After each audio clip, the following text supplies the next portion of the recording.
Para todos, muy buenas noches.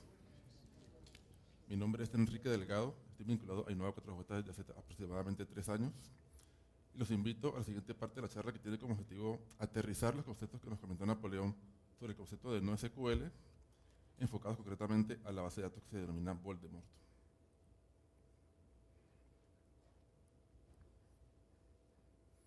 Veamos cuál es nuestra agenda. La parte 1 acerca de Voldemort, en ella vamos a ver concretamente qué es Voldemort, quiénes la usan, y veremos un poco de la historia que dio origen a este producto. En la parte 2 tendremos una visión general de la arquitectura de Voldemort, y en la parte 3 ya entraremos en detalles.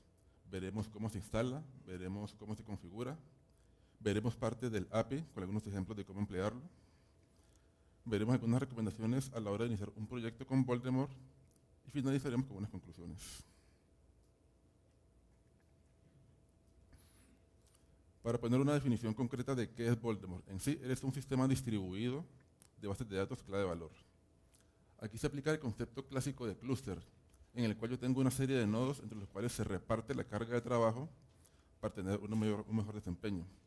No se aplica el concepto de maestro esclavo, es decir, no hay un computador central que se encargue de controlar a los demás, sino que cada uno es relativamente independiente.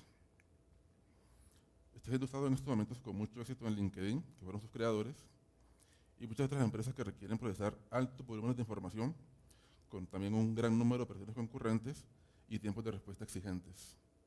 Es un producto 100% escrito en Java y es de dominio público.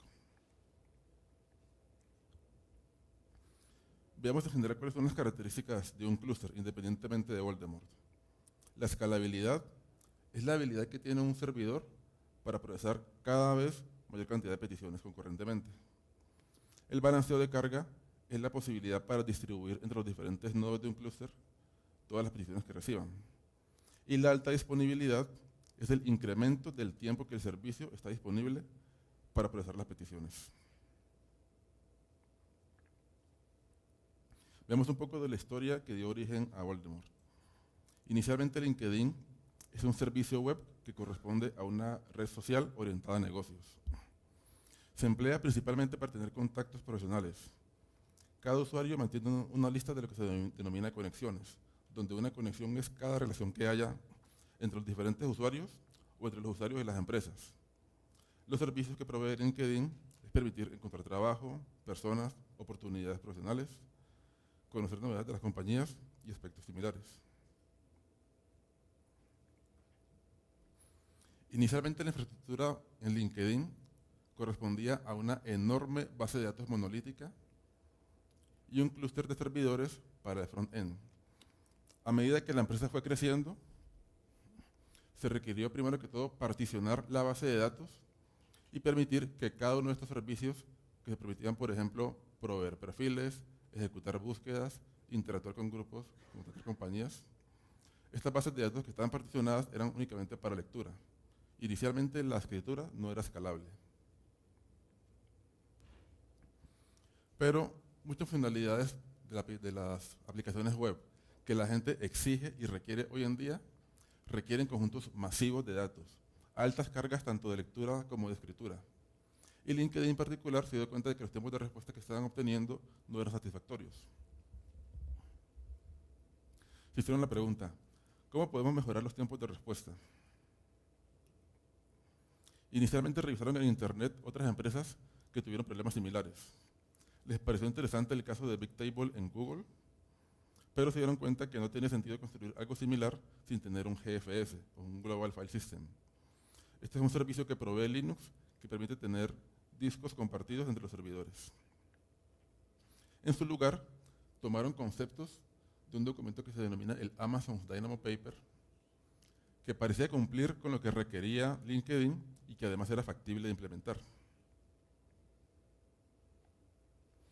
¿Qué resultados obtuvieron? Después de tener Voldemort en producción, pudieron gestionar aplicaciones con cientos de millones de escrituras y lecturas por día.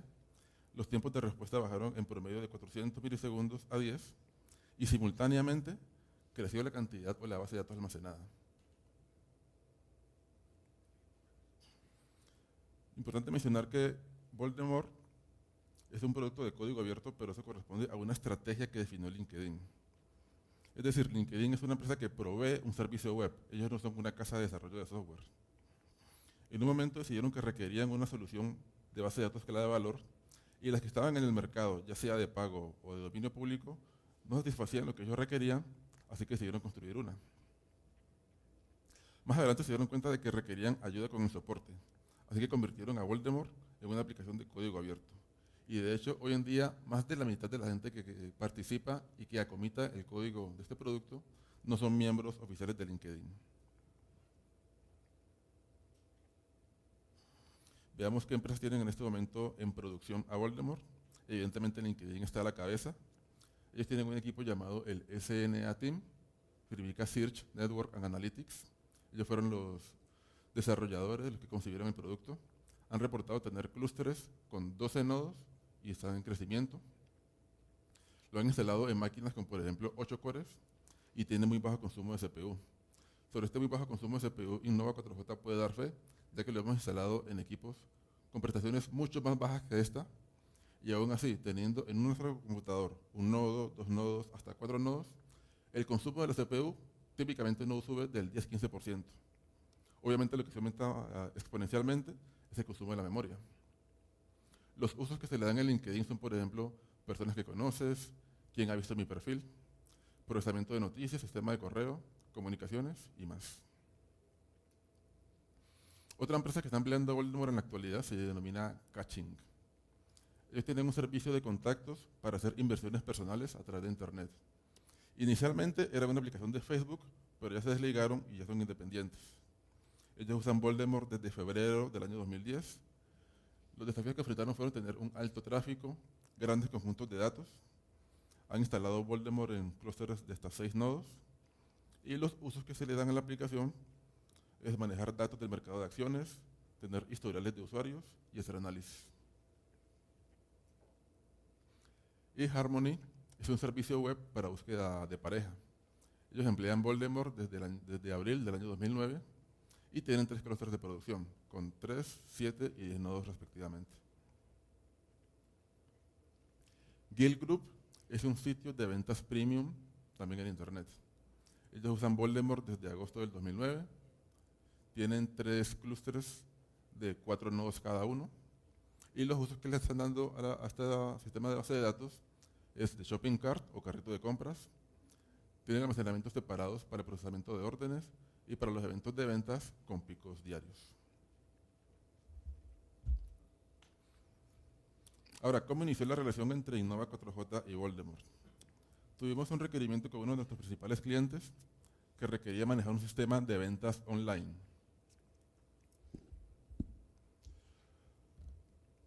Para ello se requería desarrollar una nueva plataforma que permitiera manejar en promedio 20 millones de peticiones diarias, que la base de datos tuviera una capacidad para almacenar 800 millones de registros activos y que los tiempos de respuesta no superaran los 3 segundos en promedio. Los puntos claves del proyecto y los drivers de la arquitectura es que a menor tiempo de respuesta, mayor posibilidad de venta.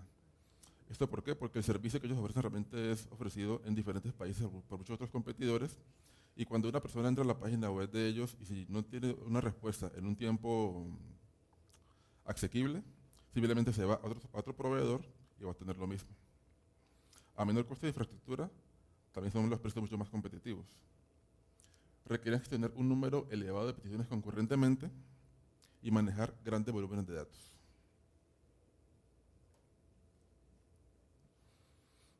Para enfocar este proyecto, Innova 4J aplicó un enfoque muy pragmático, que conjuntamente con él lo dividimos en 2 grandes fases, que permitieran mejorar y reducir el time to market de la plataforma. En la primera fase no se empleó NoSQL, no se empleó Voldemort. Nos enfocamos en garantizar que la lógica de negocio quedara bien implementada, usando el enfoque clásico con una base de datos relacional. La ventaja de esto es que pudimos consolidar la oportunidad de negocio de nuestro cliente rápidamente, o sea, él pudo entrar en producción en un tiempo mucho más corto del que se esperaba, y con esto él empezó también a madurar su estrategia de negocio. En la segunda fase sí nos enfocamos de lleno en cumplir al 100% con los requerimientos claves del proyecto.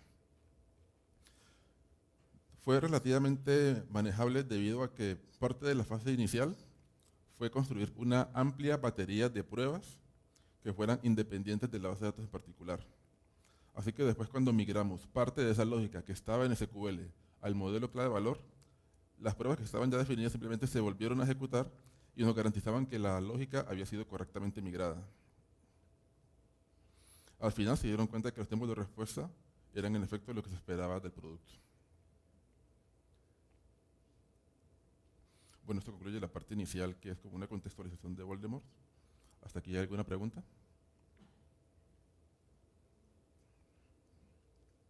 Muy bien. En la parte 2 vamos a ver una visión general de lo que es la arquitectura de Voldemort. Empecemos por ver cuáles fueron las decisiones que tomó el equipo de LinkedIn cuando decidió arrancar con este proyecto. Ellos decidieron que se iban a almacenar datos solo en el formato clave de valor. Y hemos colocado el solo entre comillas para remarcar que realmente el valor que se almacena en Voldemort puede ser tan complejo como yo lo requiera. No son solamente bins, yo puedo almacenar una cadena, yo puedo almacenar un objeto JSON, puedo almacenar una lista, un flujo de bytes, cualquier otra cosa que yo pueda requerir. No soportan consultas complejas o joins. Las operaciones que se permiten sobre la base de datos son únicamente el put, get, getAll y delete. O sea, la interfaz hacia Voldemort es muy similar a lo que uno maneja con una tabla hash. Y como aclaración, esta operación getAll realmente no es lo que puede sonar como un equivalente a hacer una consulta para traer todo lo que está en la base de datos, sino que por medio de get yo pido los datos uno por uno. Y con getAll yo puedo tener un conjunto de datos que requiero y mandar una sola petición para tener un tiempo de respuesta mucho más alto. El consistent hashing es una técnica que se emplea para asignar datos a todos los nodos. Veremos con un poco más de detalle más adelante en qué consiste la técnica. La tolerancia a fallos en los nodos se logra por medio de la replicación y la consistencia distribuida, es decir, garantizar que los diferentes nodos tengan igual información, se logra con versiones y la técnica de read repair, que también veremos dentro de unos minutos. La arquitectura lógica de Voldemort es por capas.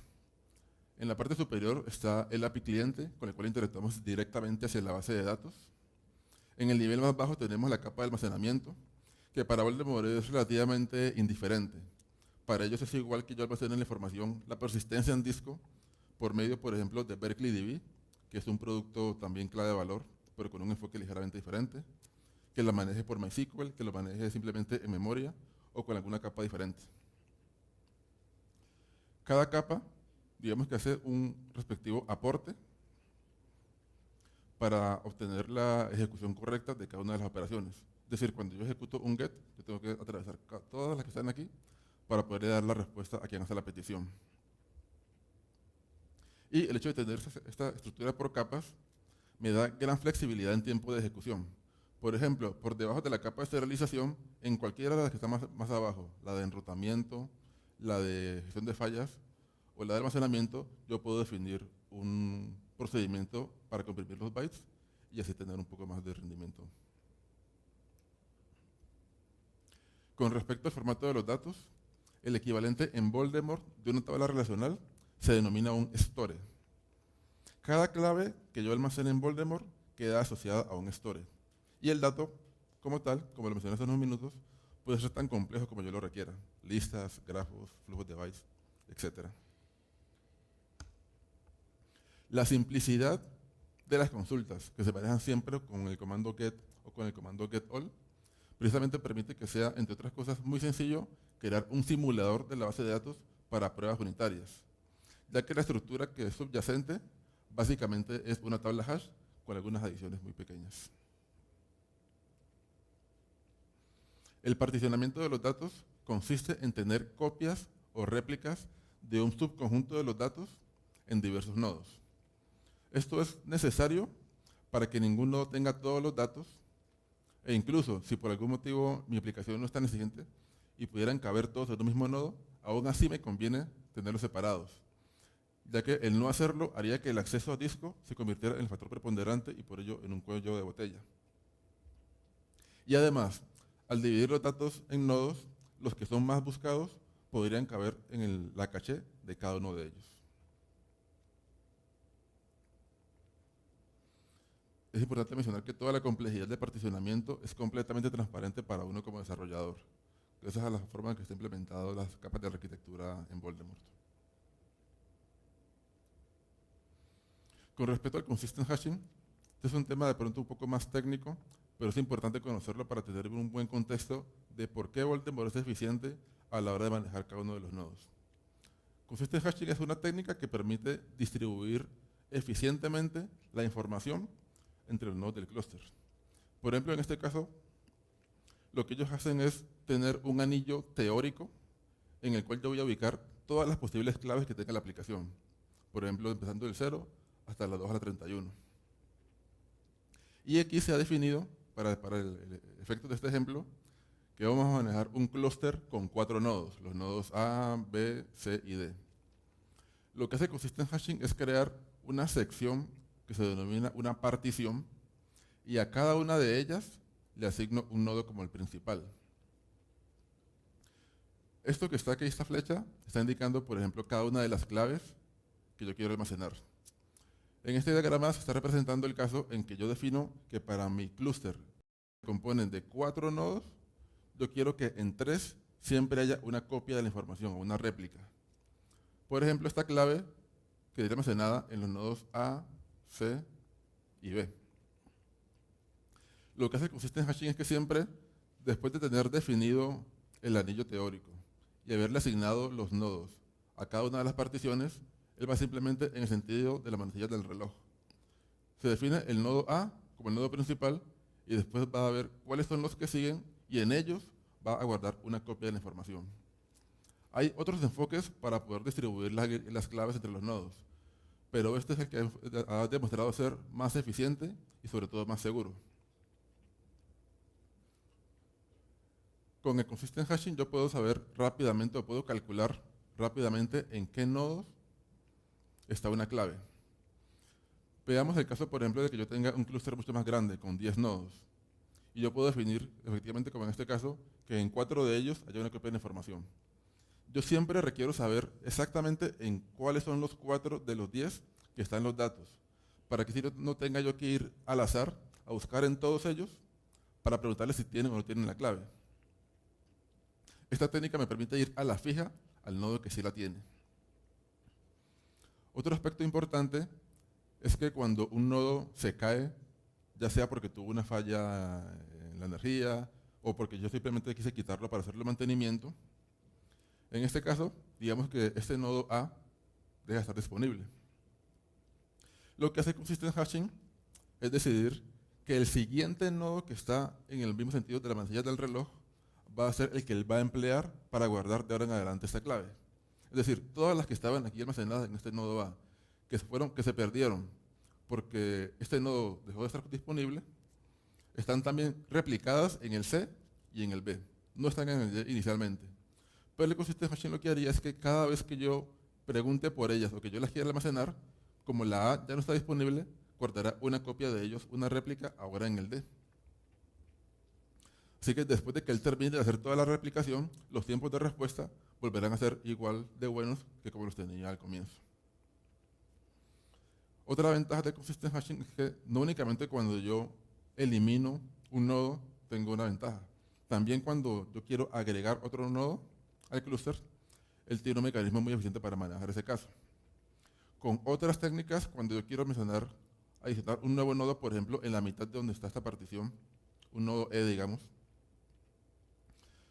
típicamente lo que el algoritmo hace es empezar a mover las claves entre todos ellos de acuerdo al nuevo esquema de cálculo.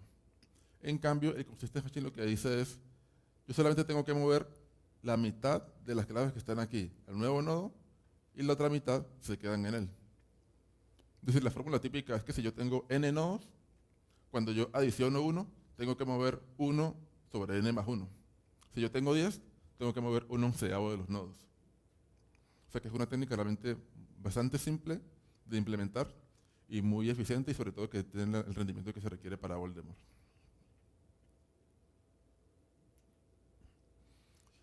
La consistencia de los datos es algo realmente difícil de lograr cuando yo tengo que escribir información en múltiples nodos y tal vez en múltiples data centers que estén geográficamente distribuidos. Es posible que parte de mis nodos estén aquí mismo en mi ciudad y que por algún motivo, por exigencia del cliente o por exigencia de mi sistema, yo tenga una copia de ellos en Bogotá o por fuera del país. Normalmente, para garantizar la consistencia, lo que se hace es usar transacciones distribuidas, pero ellas son lentas y son frágiles. Frágiles en el sentido de que si uno de los nodos falla, completamente falla también la transacción. Una alternativa que se ha seguido aquí en Voldemort es tolerar la posibilidad de inconsistencias temporalmente y resolverlas cuando se hagan lecturas de datos, con la técnica que se denomina el read repair. ¿En qué consiste el read repair? Supongamos que yo tengo un clúster, una vez más, con 10 nodos, y tengo copias de ellos en 4 nodos, copias de los datos en 4 nodos. Es posible que en un momento dado el dato que esté en el nodo 1 no sea igual a que esté en el nodo 2 y esté para los demás también. Pero siempre habrá uno de ellos que tenga el dato más actualizado, por lo menos uno de ellos. El read repair lo que me indica es que cuando yo lanzo una operación de lectura, él va a leer de tantos como yo le indique, por ejemplo, que lea de 3 de ellos. Y él en ese momento automáticamente va a detectar cuáles tienen versiones viejas de los datos.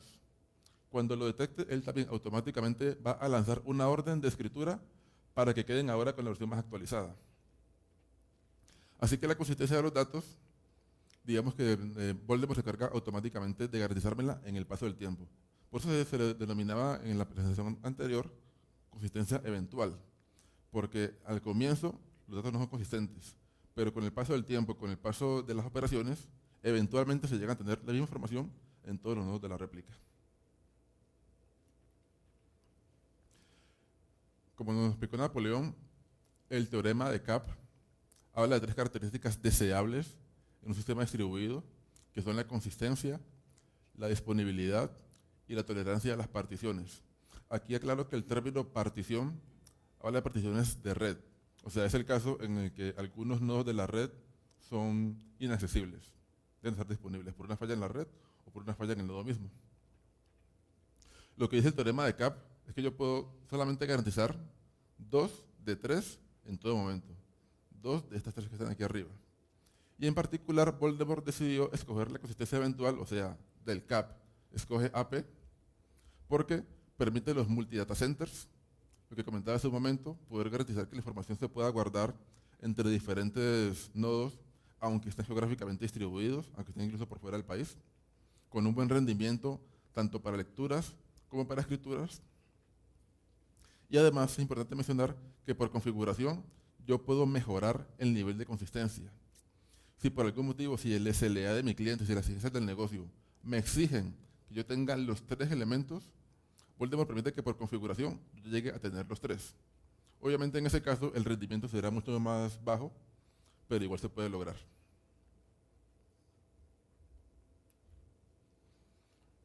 El versionamiento es una técnica que permite guardar, aparte del dato, un metadato o un dato extra para saber precisamente cuál es la versión que tiene ese dato en un sistema de almacenamiento. El versionamiento simple es igual a un bloqueo optimista. Como se manejaba típicamente en las bases de datos cuando yo tenía información guardada en ella, y junto con el registro tenía, por ejemplo, un timestamp o un contador.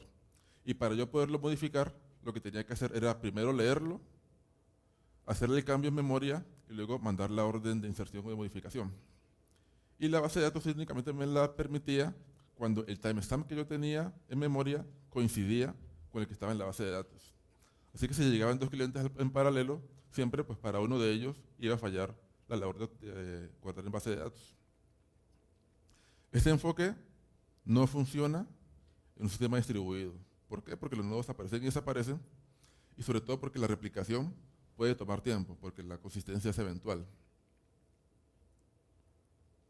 Entonces Voldemort lo que hace es un versionamiento con algo llamado un vector clock. Lo que hace el vector clock es tener un vector en el cual yo guardo una serie de duplas, el identificador de cada uno de los nodos y el timestamp que mencionamos hace un momento. El timestamp en sí es el clock, en el vector clock. Y lo que se hace es que cuando yo quiero reconciliar las diferentes versiones, él se da cuenta que por medio de ese vector, cuál es el más actualizado. En caso de que no coincidan, él una vez más automáticamente se encargará de mandar la orden para que los diferentes nodos que están desactualizados tengan ahora sí el dato más actualizado.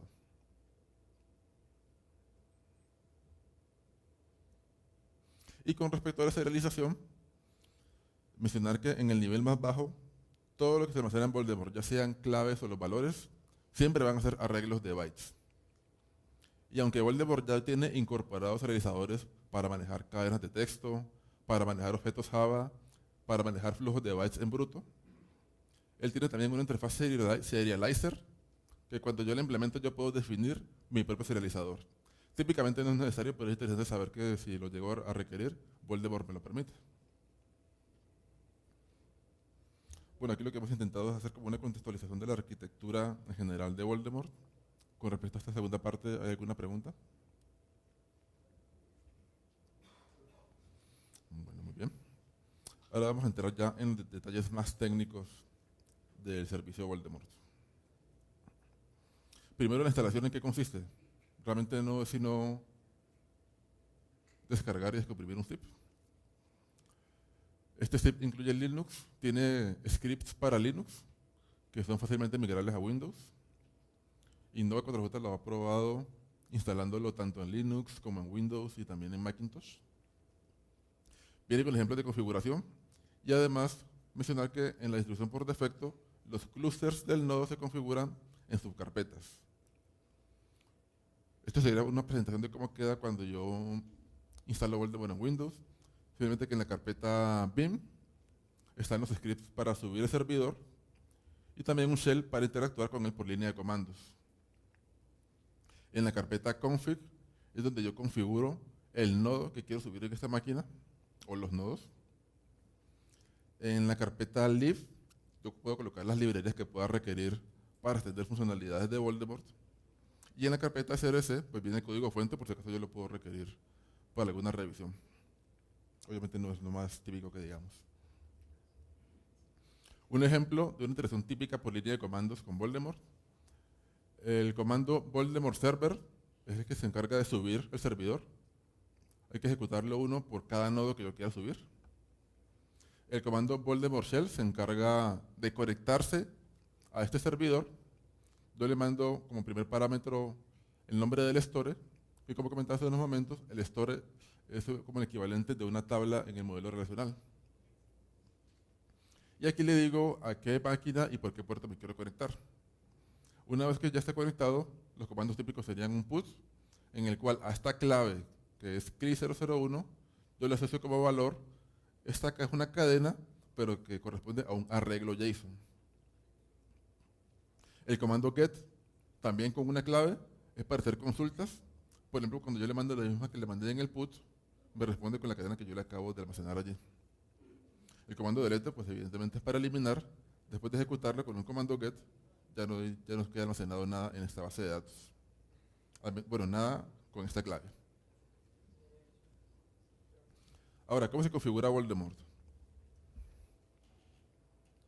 Para configurar un servidor Voldemort o un clúster de nodos Voldemort, yo utilizo tres archivos que se denominan server.properties, cluster.xml y stores.xml. Los dos últimos, los XML, deben tener el mismo contenido en todos los nodos del clúster. Esto puede ser un poquito incómodo en algunos ambientes.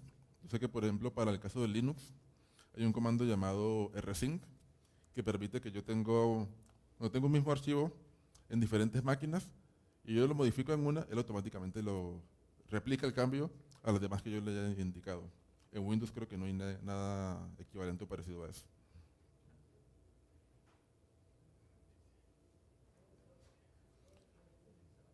El archivo server.properties contiene los parámetros de afinamiento de cada uno de los nodos.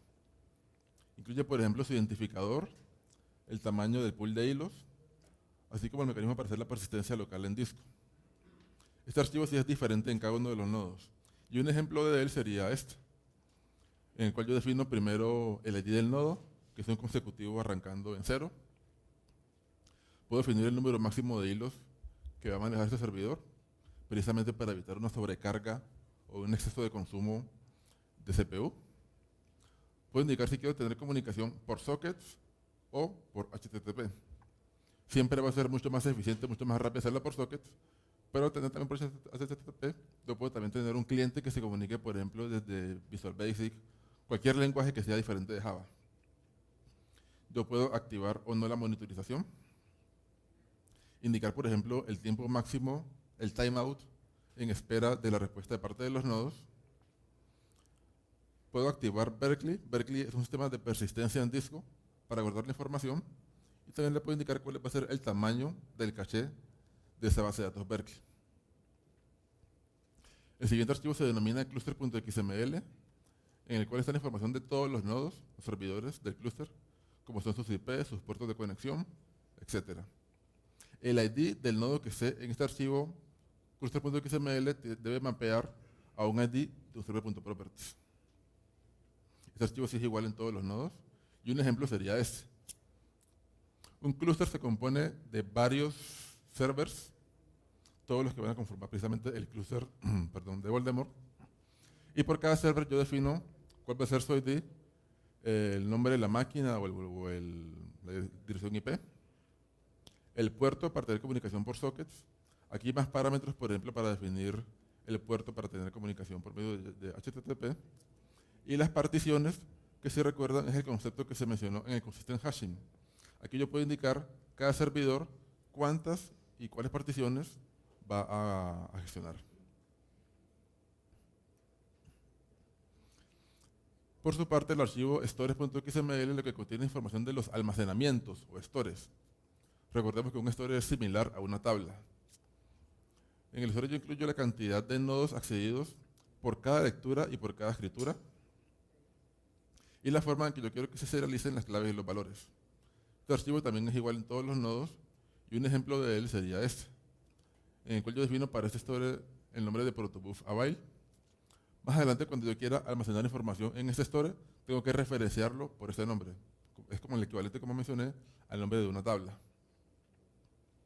He definido que va a tener un factor de replicación de 2, lo cual me quiere decir que máximo en 2 de los nodos de mi clúster voy a tener copias o réplicas de la información.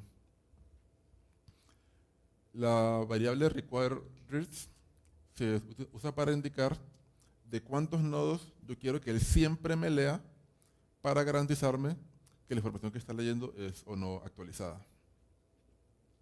El parámetro requireWrites se usa para indicar en cuántos nodos yo quiero que él me garantice que siempre escriba para garantizarme que la escritura ha sido exitosa. En caso de que sea diferente el requireWrite del factor de replicación, lo que hace Voldemort es que por debajo, si este valor de saca es superior, él siempre, cuando yo le hago el comando put, él me va a guardar en 2 nodos. Pero en segundo plano, él encolará una petición para que eventualmente a los otros 1, 2 o más nodos también se les genere una réplica de los datos. El key serializer es para indicar que las claves que se van a almacenar, por ejemplo en este caso van a ser simplemente unas cadenas, y el value serializer es para indicar cómo quiero que sean los valores. Aquí yo puedo colocar valores como que quiero que lo maneje también como cadenas, como objetos JSON. En este caso tenemos un protocolo que se llama buffer de protocolo, que veremos un poquito más adelante en qué consiste. Y con él lo que yo voy a hacer es guardar objetos de tipo, por ejemplo, con availability. Esta es la propuesta que tenemos para poder siempre garantizar que haya una independencia entre la solución que uno desarrolle y la base de datos específica. Es decir, por fortuna, en el modelo clave-valor, las interfaces son bastante predecibles. Los comandos son generalmente get, multiget, put y delete.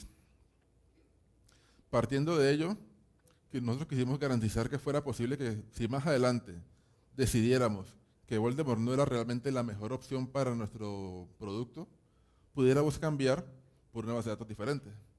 Entonces, ¿qué hicimos? Definimos una interfaz que se denomina Key Value Accessor, con las operaciones básicas que yo puedo requerir. Solamente es una interfaz. Y yo, por ejemplo, la implemento con esta clase que se llama Voldemort Key Value Accessor. Ella tiene un método para poderse conectar y obviamente implementa cada una de estas operaciones con el API específica de Voldemort.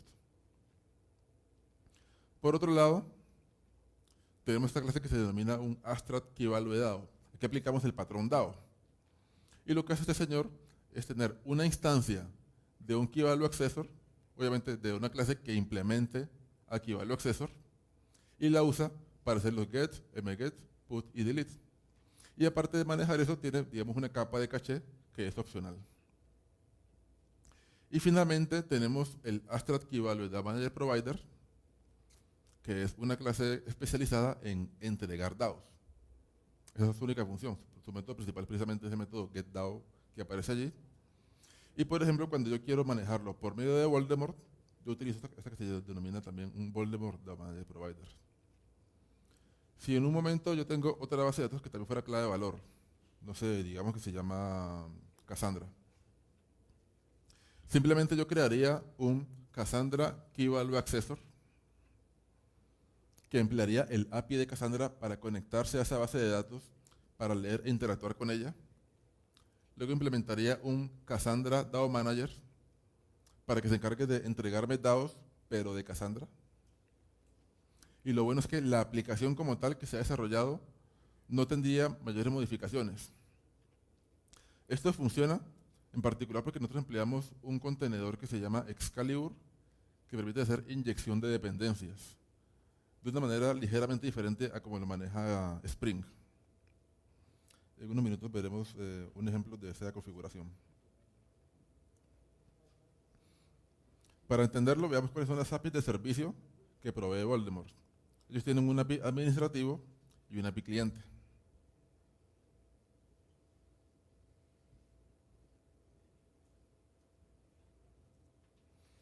El API administrativo permite hacer labores administrativas que típicamente no se requieren a nivel de la aplicación. Por ejemplo, sacar registros para hacer un backup, migrar particiones, obtener datos para la configuración de un clúster. La clase principal para hacer esta labor se denomina Admin Client. Y por su lado, el API cliente sí es la que nosotros típicamente vamos a emplear para hacer la manipulación de los datos. Allí las clases principales se denominan Client Config, que es para agrupar los parámetros para hacer la conexión en la base de datos, por ejemplo, el IP, el puerto, el timeout de la conexión. La clase Socket Store Client Factory, la cual se encarga de encapsular el pool de conexiones, los hilos, y crear instancias de Store Client. ¿Qué Store Client, como dice más abajo?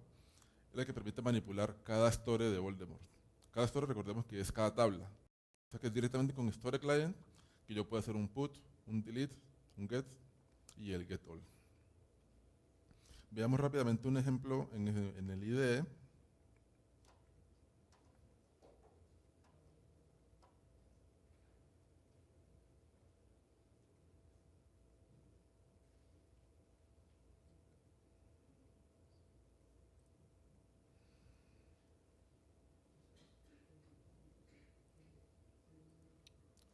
De cómo sería el uso de cada una de estas clases.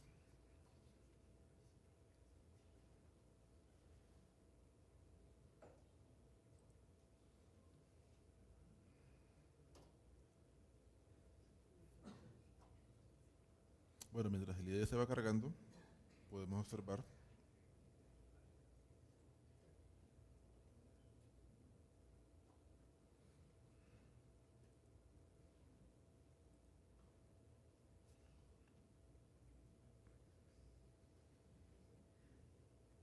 bueno, vamos.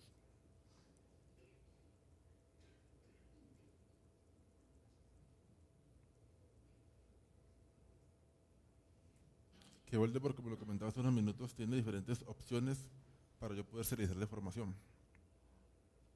Los tipos que él ofrece por defecto para guardar los datos almacenados son por medio de una cadena, por medio de un JSON, por medio del estándar de Java para hacer serialización, por medio de buffer de protocolo, que es un producto creado por Google, por medio de Thrift y por medio de Identity, que es guardar los bytes en bruto.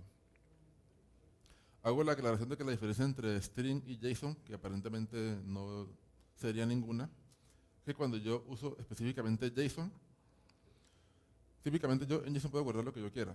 No hay ningún formato o estructura. Puedo guardar cualquier campo con cualquier valor. Lo que permite Voldemort es que yo le pueda definir por lo menos una estructura básica, como cuando yo defino un create table en el modelo relacional. Con lo cual, él me obligaría o me garantizaría que cuando yo quiero guardar un dato, tenga, por ejemplo, por lo menos garantizado el formato de ellos. Por ejemplo, que si yo quiero guardar un booleano, él me verificará que sea con el valor true o false. Si yo quiero guardar un entero, me verificará que no tenga caracteres alfabéticos y ese tipo de cosas. Esa es la diferencia entre string y JSON.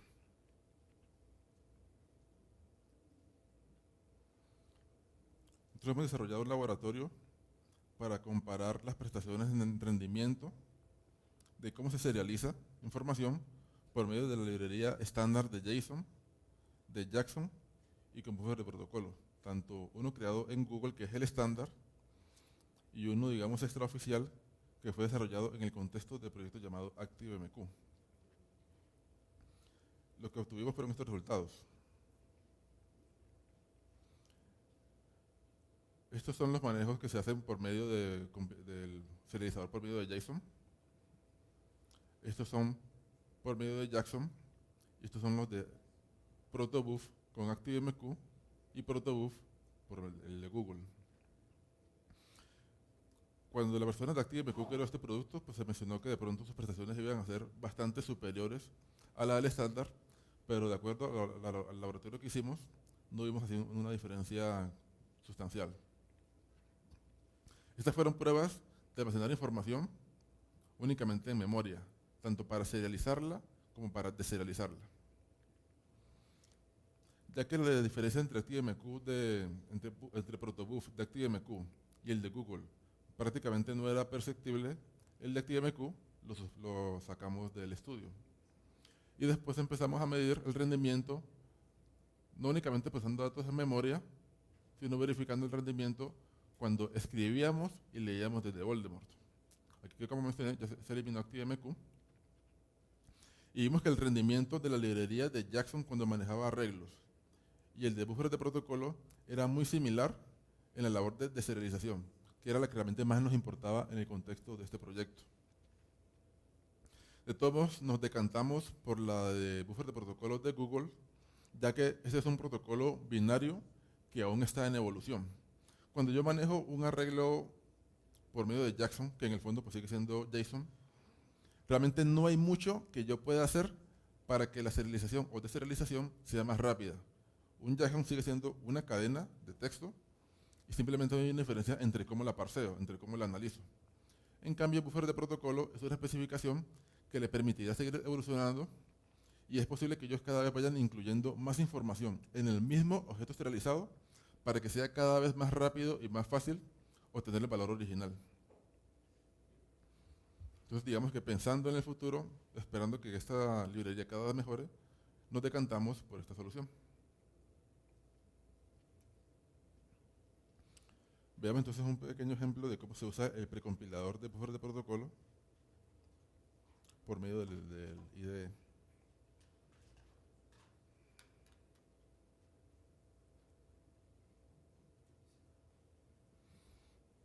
Con unas recomendaciones que podemos ofrecer con base en nuestra experiencia sobre cómo iniciar un proyecto con bases de datos no SQL.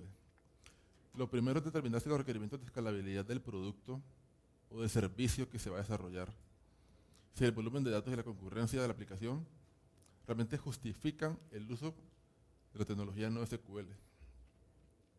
Comentó Napoleón inicialmente que la tecnología no SQL realmente no es un reemplazo de SQL. Por eso esta negación realmente significa, o lo hemos querido traducir como not only SQL. El NoSQL es un complemento al SQL, que surgió precisamente ante unos requerimientos de empresas que tenían necesidades muy grandes de crecimiento, de volúmenes de datos, de alta disponibilidad, en las cuales se dieron cuenta que el rendimiento que obtenían de las tecnologías clásicas de SQL no era suficiente para lo que ellos requerían. Entonces hay que analizar muy detenidamente si el servicio que uno va a desarrollar realmente cae en ese mismo espectro. Hay que identificar qué tipo de familia de base de datos no SQL encaja mejor con sus necesidades. Si lo que me importa es definitivamente, ante todo, el alto rendimiento y la escalabilidad, la familia de clave valor es sin duda la que tiene mejores prestaciones. Pero si yo sé que lo que voy a procesar son, por ejemplo, grafos y requiero procesamientos muy ágiles con ellos, tal vez las bases de datos de grafos o las documentales sea mi mejor opción. No todos los datos que tienen que ser almacenados en una base de datos no SQL. Hay que usarla únicamente donde realmente aporta valor. Donde no aportaría valor, por ejemplo, no se utilizaría para almacenar estados, para manejar países, para manejar un catálogo de ciudades. Aportará valor, por ejemplo, cuando yo quiero almacenar la información de todos los habitantes de un país. Ahí ya sí los requerimientos de escalabilidad y de volúmenes de datos son tan grandes que tal vez el rendimiento que tenga con el enfoque estándar SQL no sea suficiente. Entonces, los dos factores principales para tener en cuenta son precisamente qué tantos registros puede tener almacenados y qué tanta concurrencia va a haber en el acceso a ellos. Y cuando se diseña una aplicación, hay que pensar en la estructura de datos y la forma más óptima de acceder a ella. En el campo de no SQL es recomendable pensar en ellos desde el inicio. O sea, es un poco diferente del modelo SQL porque en ese modelo yo simplemente trato de representar en tablas que sean tan fidedignas o tan parecidas a los objetos del mundo real como sea posible. Yo tengo la tabla de personas que tendrá nombre de la persona, apellido, edad. Tengo la tabla de países con un ID y un nombre. Pero en el modelo no SQL yo lo que tengo que definir es la estructura clave-valor, donde la clave que yo defina y que yo almacene en la información sea la que me permita obtener de una manera más óptima la información que yo pueda requerir para después poderla desplegar a los clientes que la vayan a necesitar.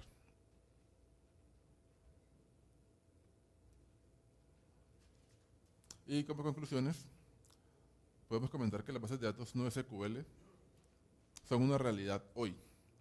Hasta hace pocos años, de pronto eran parte de un movimiento más académico que del mundo netamente de los negocios, pero hoy ya han demostrado, en muchos casos, con muchos clientes, de grandes volúmenes de datos, de grandes requerimientos, que el modelo relacional en algunos casos no era suficiente para lo que ellos requerían.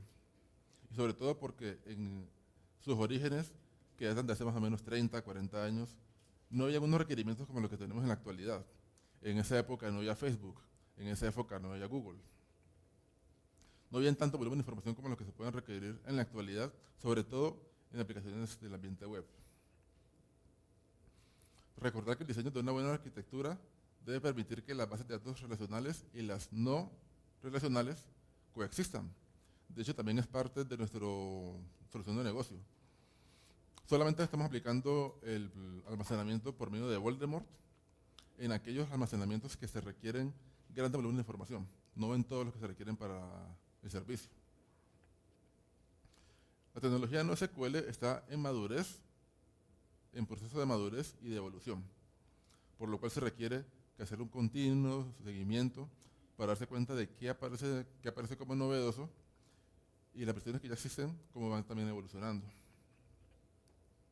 Y finalmente, la mejor forma de evaluar y estar seguros que la tecnología no SQL puede encajar en sus proyectos es haciendo sus propios laboratorios. Aquí podemos mencionar que cuando estamos consiguiendo o determinando la mejor solución para nosotros, usted puede conseguir en internet muchos estudios donde, dependiendo del contexto, dependiendo de los datos, una base de datos en particular puede ser mucho más poderosa, dar muchas mejores prestaciones que otra. A nosotros nos ha ido muy bien con Voldemort, pero de ninguna manera podemos decir que es la panacea y que es la ideal para todo tipo de negocios.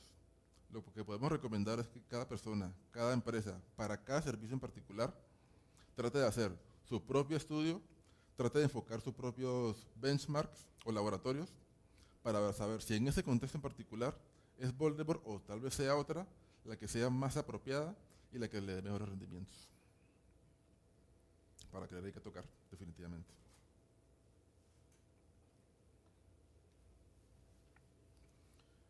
Bueno, esto concluye la parte de la presentación sobre Voldemort.